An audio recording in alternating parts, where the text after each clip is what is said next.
As the months progress, the cost of living crisis is worsening, the interest rates are rising, and the fears of a UK recession are starting to creep into the zeitgeist. This has caused a drop in consumer spending, and mortgage companies have raised their interest rates in line with the increased interest rates by the Bank of England, making monthly mortgage payments more expensive, which is going to cause a further drop in consumer spending. Now, we are all aware of just how high property prices have gone and how much asking prices have increased over the last couple of years. Recent data shows that house prices reached a 19-year high of 15.5% growth in July, with the typical home now having £39,000 added to its value, bringing the average house price in the UK to £292,000. According to the Office for National Statistics,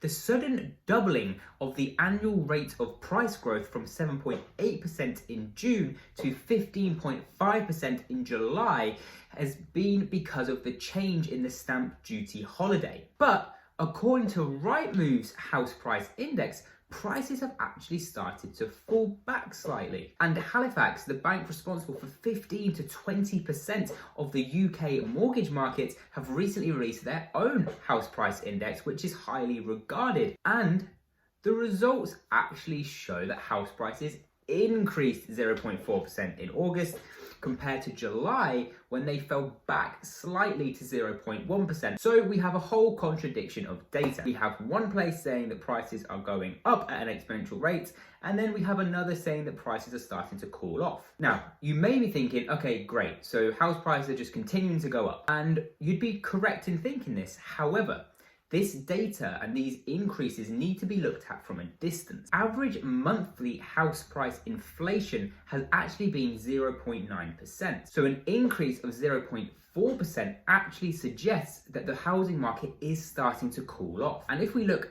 at an annual and quarterly basis, there was an actual slowdown in house price growth. So with this recent data, is it actually indicating a house market crash on the horizon? Are prices gonna crash soon? Unfortunately, it's actually quite difficult to say and predict because of the contradiction in data and the sources of data.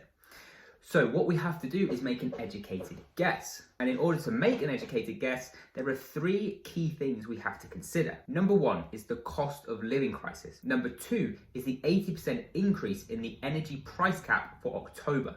And number three is the increased interest rates, which are due to continue to increase for at least the next year. All three of these things are going to have a huge impact on people's pockets.